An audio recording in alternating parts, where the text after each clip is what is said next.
Hello students, this is Anup Das from Delhi World Public School Kalyani and I welcome you all to this English lesson.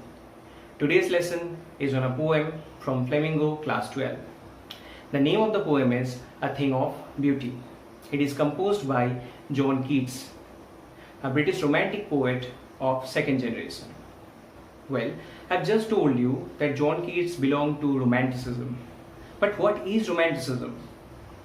Romanticism was a movement in literature and art as well during the late 18th and early 19th centuries, which celebrated nature other than the civilization. So it valued imagination and emotions rather than rationality. So it was in direct contrast with classicism, which existed during the 17th and 18th centuries in Europe. Well, let's talk about John Keats. He was born in the year 1795 in London and died at the very young age of 25 in the year 1821 in Rome. Well, he was trained to be a surgeon, but he decided to dedicate and devote his life wholly to poetry. His most popular work is a series of odes, namely odes on a Grecian urn, ode on indolence, ode on melancholy, ode to a nightingale, ode to Psyche, and lastly to autumn. All his poems are filled with symbolic representations and sensual and elusive imageries. Today, the poetry and all the poems of John Keats are one of the most sought after creations in English literature. The poem A Thing of Beauty is an excerpt from John Keats' poem Endymion, a Poetic Romance. It was published in the year 1818 and it's an epic poem which refers to a long narrative poem telling a hero's deeds. The poem is based on a Greek legend in which Endymion, a beautiful young shepherd and a poet as well, who lived on Mount Latmus, had once a vision of Cynthia. Now, who is Cynthia? According to Greek mythology, Cynthia is the virgin moon goddess. Well, so Endymion, after having a vision of Cynthia, became enchanted. And this enchanted youth resolved to seek her out and so wandered away through the forest and down under the sea.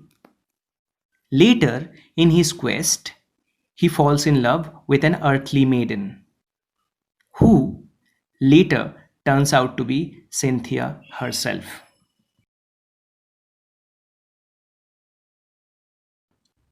Let us now read the poem. A thing of beauty is a joy forever.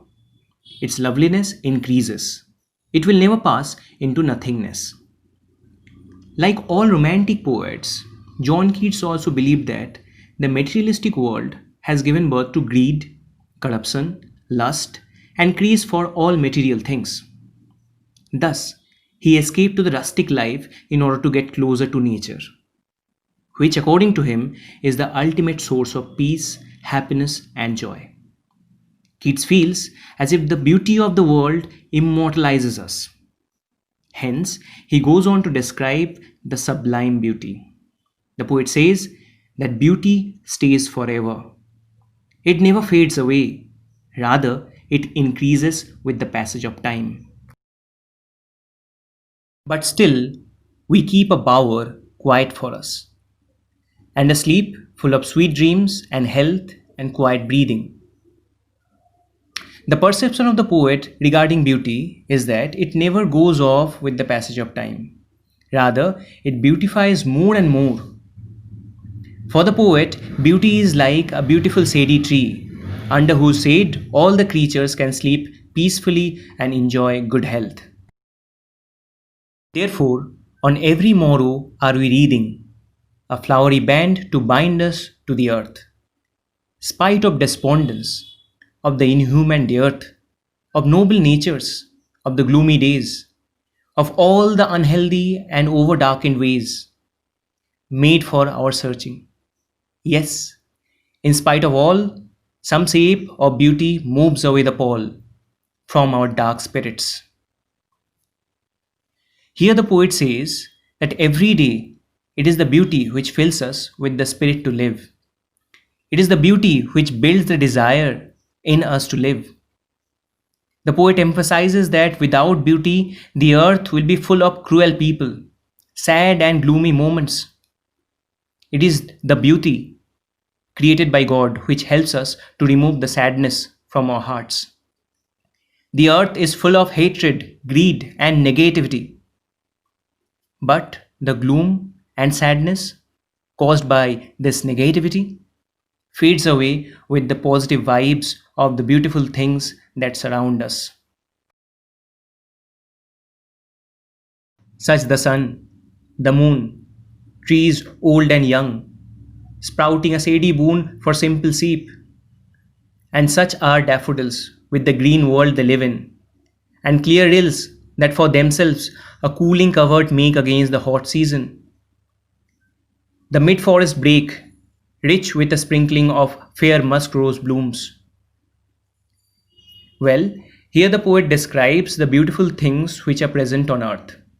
He says that the numerous creations of God, like the sun which gives us energy, the moon's beauty, the trees which give us shade, are the natural beauties around us.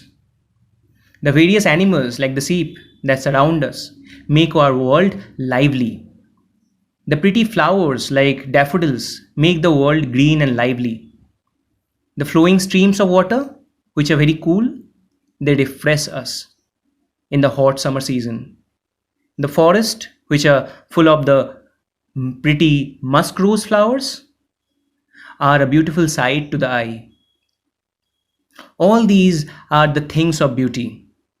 All of these are the beauties of nature which are like a boon to us.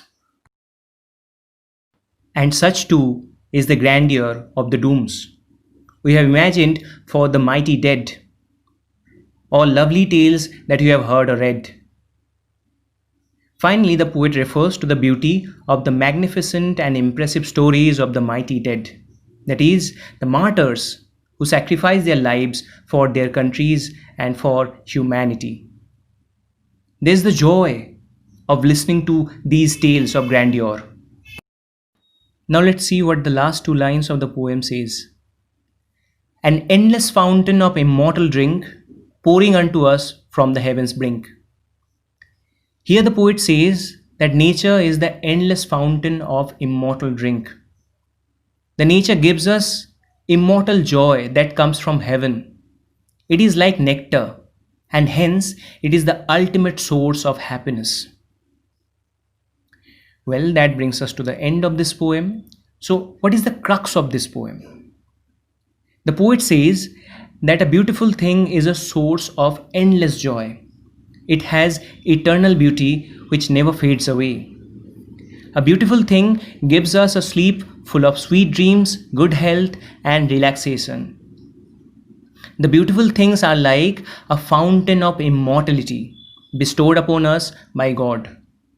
They inspire us to live on and maintain our faith in goodness, even if we have so many sorrows in our life.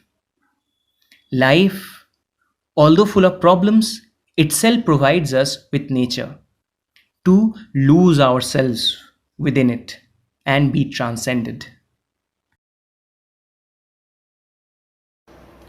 Well, that brings us to the end of this lesson. To catch the in-depth analysis of this entire poem, attend the online classes. And as I always say, keep learning, keep exploring. Thank you.